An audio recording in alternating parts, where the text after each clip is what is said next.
conseil et de formation Kaizen Consulting. Alors maa ngi dëkk juddu yaru màgg ci dëkk bu ñuy wax Kër Mbouki. Kër Mbouki mu ngi bokk ci région de Kaffrine bokk ci département bu Mbirkilane c'est à 9 kilomètres de Mbirkilane de la commune de Mbirkilane. D'accord. Kër Mbouki mu ngi nekk une commune rurale. N'est-ce pas.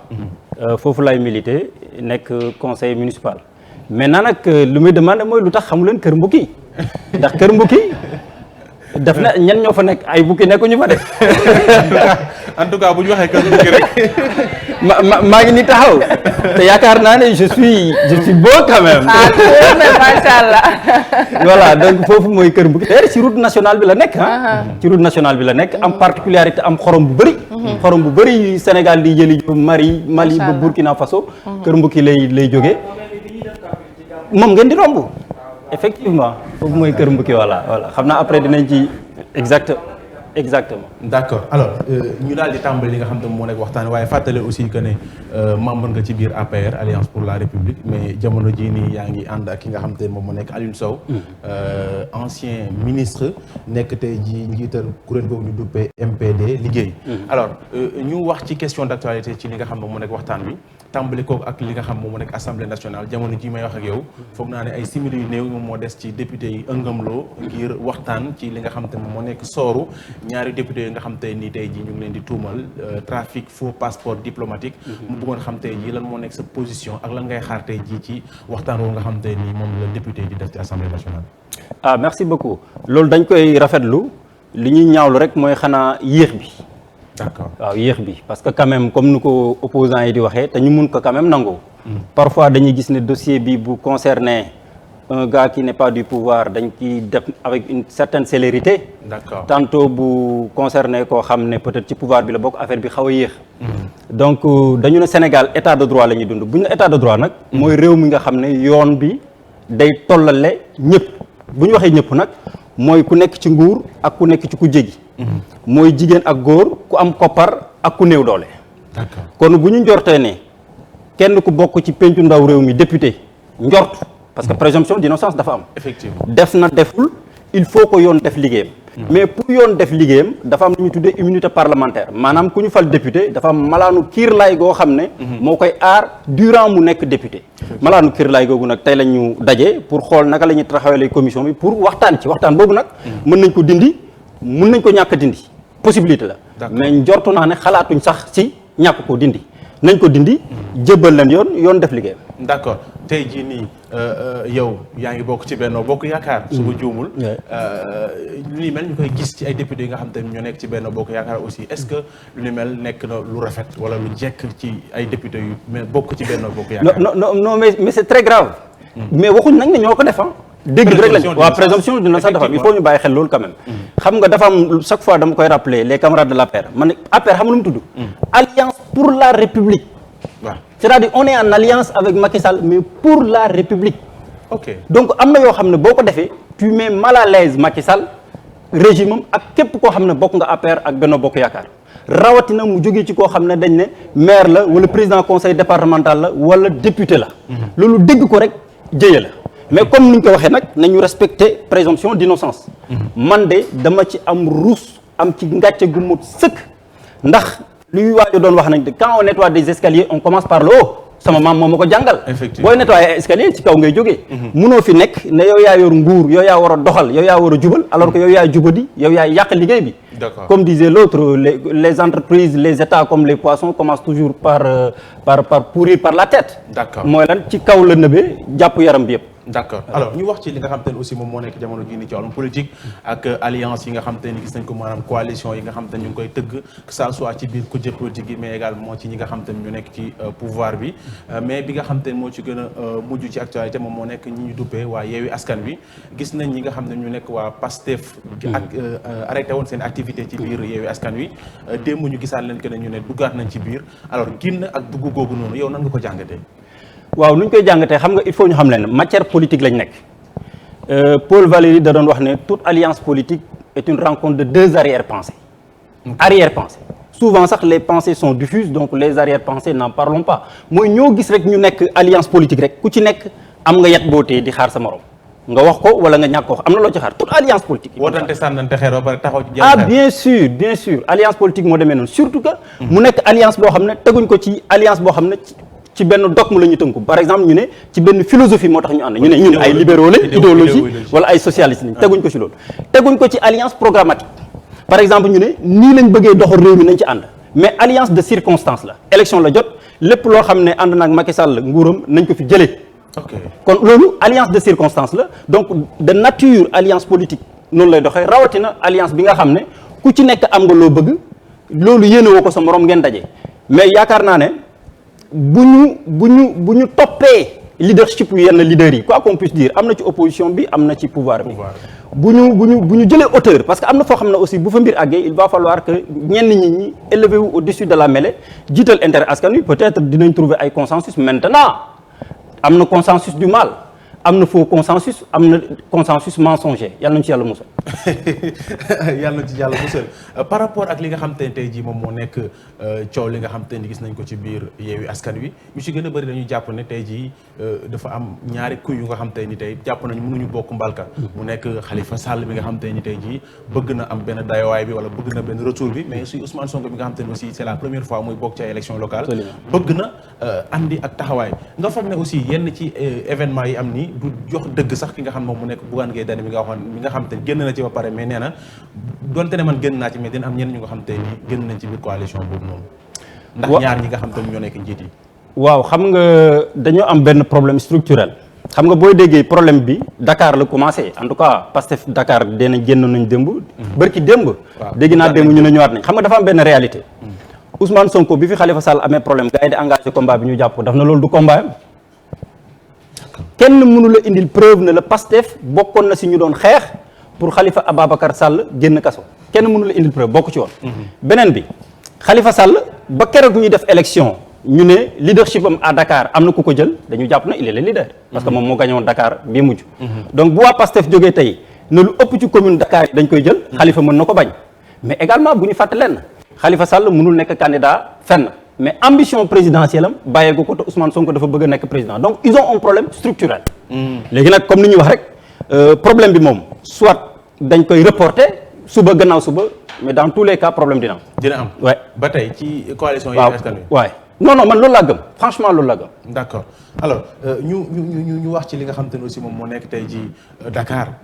nekk lu nga xam te ne tey ji c'est convoité ci ñi nga xam ne ñoo nekk ci landerneau politique bi parce que Dakar li muy représenté aussi ci wàllum élection lu am solo la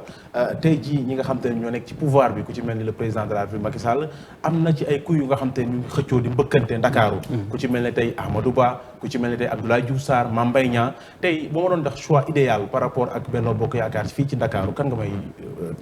taamul waaw xam nga man élection locale yi ànduma ak Benno Bokk Yaakaar ah bon oui dinañ ci ñëwaat ànduma ak Benno Bokk Yaakaar laa bokk jusque là parce que defaguma une déclaration formelle na jóge naa APR jóge naa Benno Bokk Yaakaar mais comme te élection locale yi ñu nekk nii du ma ànd ak ñoom kon mënu ma wax ci le candidat idéal lu am solo ba am solo daal mooy d'accord problème bi APR am yëpp benn responsable la Macky Sall il est le seul et l'unique responsable moom moo jël APR bàyyi ko ci informel est-ce que xam nga Chérif à l'APR personne n'est responsable de personne ah bon ah oui APR non sérieusement APR non c'est lui maanaam dañuy joxante cër nii rek mës nga dégg ñu ne le renouveler nañ APR depuis sa création depuis ñu def congrès fii le 10 décembre 2010 fii jàmmalaay ñu def Macky Sall investir ko moom rek la ñu jox cër mais à part Macky Sall amul keneen ku la mun a wax na la APR coordination bii lañ taxawal cellule bii lañ taxawal wala section bii lañ taxawal man maa ko jiite ça n'existe pas armée mexicaine la comme te dañuy joxante cër nag Abdoulaye Diouf Sarr mun na am ambition bi Mame Mbaye mun na ko am yeneen militants yi fi nekk ay responsable sax nañ génn am ces mêmes ambitions Macky Sall n'a qu'à assumer parce que informel boobu moo ko bàyyi ci parti bi et il va subir les conséquences d'accord yow nee nga ma ci biir nga bokkoon mais génn nga ci waaye waxagoo ko officiellement nga foog wala man dama yaakaar ne xanaa li Macky Sall wax ni quand même nañu toog déglu ko ba mu joxe ndogal ngir ñu tabb ñenn ci mais yenn mairie moo tax nga sonn def ni ma kii nu mu tuddati sax Adama Faye foog naa ca Grand Yoff ni mu def yow même cas la wala waaw xam nga waaju baax je Confucius borom xam-xam ba dëkk Chine da doon wax ne pour éviter la guerre il faut définir les mots damay bañ ñu wax loo xam ne du leer ci bopp nit ñi da nga ne génn nga fa waaw wax naa la tout à l'heure que defaguma une déclaration formelle wala ma poser acte boo xam ne dama naan génn naa APR wala génn naa coalition Benno Bokk Yaakaar. ngay lëkkaloo ak Aliou Sow. wala alliance. D'accord. On a dit alliance. Okay. Les mots ont leur sens. Hein? Effectivement. Alliance électorale. Ok. xam nga man lu ma gëm. man dama gëm ne parti politique de structure militaire boo xam ne le caporal doit obéir le capitaine du doigt à l'œil lan mooy jéggal ma ndeyu un nit futur président de la République qui s'enferme dans le secret de son bureau prendre des décisions ñëw ci suuf pour ne ñun nañ ko avaler. Ok mais ana discipline de parti kon. mais attends lan mooy discipline de parti xam nga discipline de parti mooy lan. mooy ñu ànd ak président de la République fal ko. lu mu soxla ñu jàppale ko ci. sunu leadership moment jot ñu war ko wane. président ne non man maay toog depuis le palais présidentiel tànnal leen ki nga xam ne moom moo leen di jiite. ca gox ba. léegi nag lu jëm ci alliance bi ma waxal la ko c'est extrêmement important xam nga tout à l'heure nee nga fi Yewwi am na wattu je crois wattu Sénégal. les Ablaye Wade am wattu ama wallu la. mais est-ce que yaa ngi dégg président Aliou Sow mu dugg ci loolu. déedéet déggoo ko ci xam nga lu tax. parce que lii la xamoon ne coalition yi ay naxante la. parce que vocation parti politique bokk na ci nga dem élection moo tax mu ne élection yi dama ciy dem man ak sama parti du ma bootu ci ginnaaw kenn pour deux choses bu ci njëkk mooy ma natt sama bopp natt samay militant lan lañ liggéey ci base bi beneen bi ci topp ñi nga xam ne ay sénégalais lañ tekki dara fañ dëkk am leadership bu fort njëriñ seen askan parti au pouvoir nar leen toroxal jiital leen koo xam ne warul mun a gagné wala nit ñi bëgguñ ko ñu ñëw sama parti ma jàppale leen pour ñu affirmer seen leadership te si ñooñu laa bokk. c'est important parce que tey leader la ñoom ñëpp approché nañ ko amul benn coalition bu fi taxaw boo xam ne approché wuñu président Aliou Sow mais daf la leen non damay dem élection ànd ak samay nit mais ànd ak ñi nga xam ne Sénégal lañ gëm te saytu naa leen xam ne war nañ mën a njëriñ seen askan ma bootal te si lañ bokk et c'est l'occasion ma remercier ko bu baax a baax. Ibrahima yow ma foog ni ragaloo le président de la République Macky Sall fee nga nekk ca Birkilane wala Kër Mbukki mu tabb wala mu taamu keneen koo xam te ni peut-être jàpp nga ne yow yaa ko doon a taxaw. c'est ça xam nga Cheikh moo tax nga profité. c'est ça non du ragal xam nga man yaa ngi may suivre. gis nga man mën nga ma waxoon lu ne mais dama logique cohérence sama démarche. gis nga gars yi fii toog nii di rafetal di def du politiquement correct naan waaw ñu ngi xaar président mu tànn président nag leen ba mu tànn moom itam man dès le début laa leen ne man la décision je Macky Sall excusez-moi je m'en tape pas mal non xam nga lu tax waaw non bul ne xam nga tey daf na ma est-ce que ragaloo ko dinaa ñëw ci ragal bi xam nga choix yi dañoo xam naka lay demee yàgg nañ ci politique gis nga président xam nga yan lay arbitrer dëgg-dëgg les capitales régionales yi dina tànn yenn capitale départementale yi dina tànn mais les communes rurales comme nos communes là en général day yaakaar ni ku nekk ci dëkk àll boo nekkee maire ak moyens yi ñu lay jox rek war nga mën gagner dañ la war a reconduire loolu day yaakaar ni war nga mën a gagner alors que demeewul noonu beneen bi les leaders locaux yu fa nekk peut-être dina leen demander avis mais ñooñu maire yu leen nangul la ñuy plaider boo gisee benn booy bu mel ni cuun ñëpp ne il est incontrôlable pourquoi lu mu xalaat lay wax kan la gëm à part yàlla boppam la gëm ak Serigne Touba léegi nit kooku nag boo bëggee ñëw nga ne da nga ko bëgg contrôler mu nekk sa waaw nekk sa déet mën na la loolu du ma ko def mais adversaire am ngay àndal beneen bi da nga ne ban menace xam nga kii Mandione amuma risque bu may prendre gis nga les deux éléments du risque ñaar la mooy menace ak vulnérabilité mooy il faut nga am lu lay menacer mais loolu di la menacer est-ce que mën na laa faagaagal wala du la faagaagal d'accord am na lu may menacer mooy dina am foofu adversaire mais kenn mënu ma fa faagaagal tu sais pourquoi je suis jeune ba jàngi jotee ma jàngi njëriñ sama askan bi ma amee 13 ans ba am naa 34 ans ren jii nii tey jii bu ma waxoon ne du ma nekk candidat jeunesse su Kër Mbukki dinañ ma fekk suñu kër dóor ma bañ a tàggool ma ay xewal. d'accord Ibrahima yow gars yi fi nekk bëri nañ lool ñi nga war a mën a àndal nga taamu Aliou Sow moom représentativité am fii ci réewu Sénégal bëriwul loolu nga foog mais loolu non loolu nga foog non attends xam nga Aliou Sow dafa am la fi nekkoon waaw moom laa lay wax dafa am lu ñu boole li ñu boole mooy d'abord la famille libérale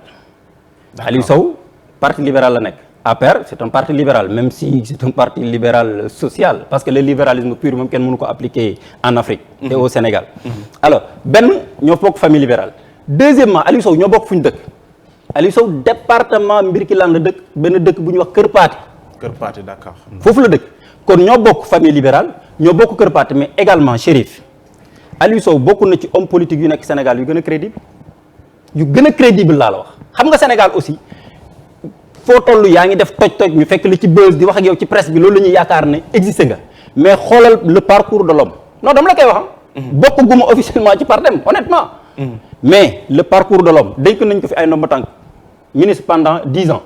est-ce que bu nguur gi wàccee bokkoon na si ñu jam gangeen di leen yóbbu OFNAC ak di leen yóbbu CREI déggoo ko fi kon jubal am na il est intellectuellement assis kon man lu ma jàpp mooy ñoo bokk famille libérale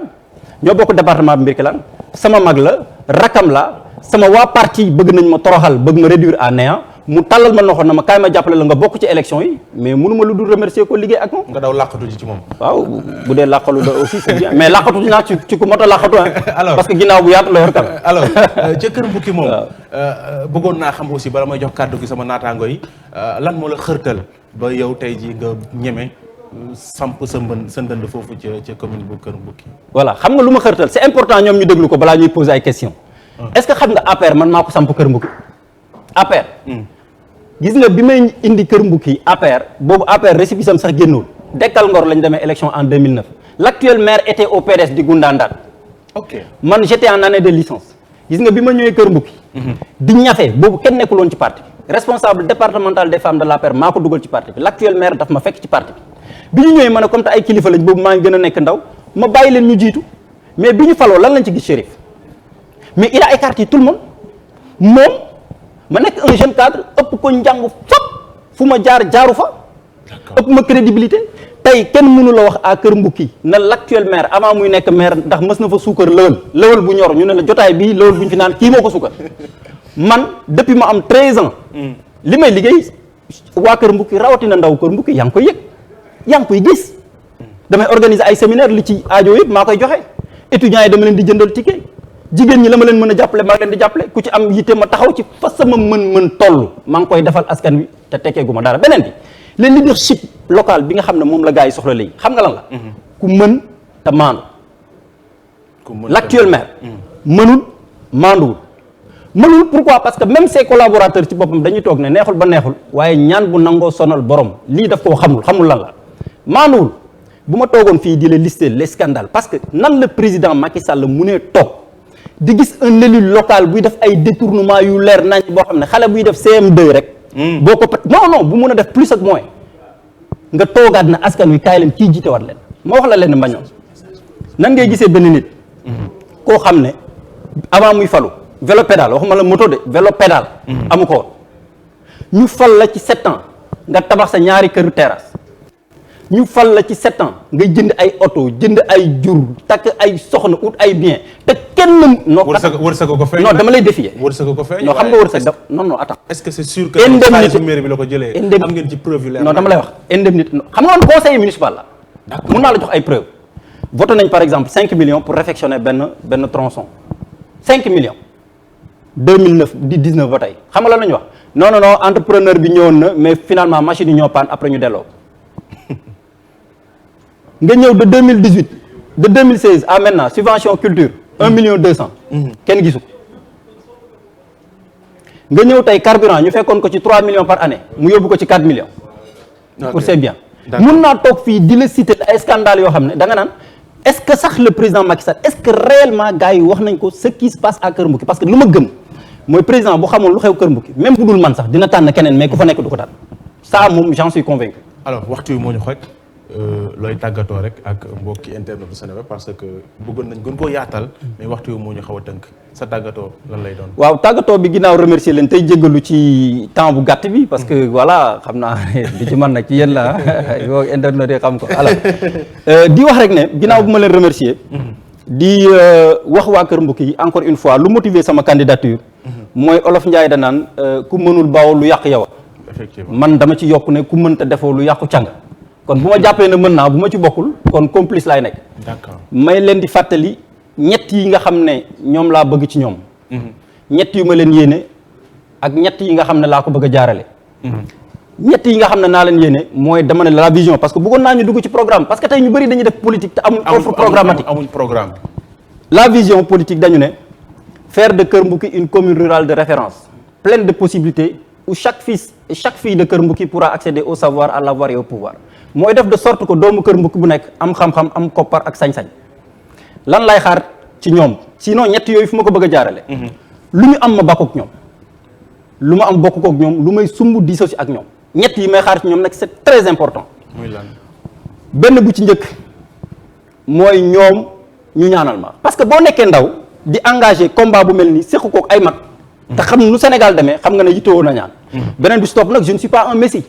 damay juum offre programmatique bi mën nañ ko gën a mën a ñoŋal képp kuy doomu Kër Mbuki ak foo nekk ci àdduna bi soxla nañ sa xalaat pour ñu bâtir ensemble la commune de Kër Mbuki. ñetteel ba nag mooy seeni carte ndax coow li bu ñu ma joxul seeni carte du ma mun a am pouvoir ak taxawaay bu ma mun a traduire exactement en projet li nga xam ne moom laa leen di yéene maa ngi leen di sant di leen gërëm mais nag bu ma demee ci investiture yi ba pare il faut ma dellu siwaat si pour ñu yaatal ko parce que programme bi bëgg naa ñu waxti ma affronter ñoom oustaz ak soxna yu ñaawul yéen jërëjëf jërëjëf Ibrahima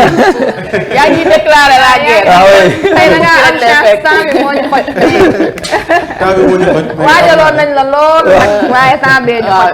waaw yow daal xam naa ne macha allah ñëwoon ngeen ndax liñ la waajaloon yëpp temps bi xoj ni nii waaye ni Kër Mbuki la ñuy ñëw jàkkaarloo. incha allah c'était vraiment un plaisir Mañoon comme ni nga ko waxee dalal ci plateau bi kii di Ibrahima Thioune bëgg nekk maire fële ca Kër Mbuki man nag mbir kilaan bi nga tudd rek moo tax ma lay baal ndax samay bàjjen fa la ñuy yeewoo chaque jour fa lañ dëkk di leen nuyu bu baax a baax a baax yow également di lay remercier ci teew bi mu fi teew ndax ñëw suba teel a yombul donc sans plus tarder dañuy bàyyee Mañoon Aïdara mu rejoindre plateau bi rek d'accord amul benn problème après jingle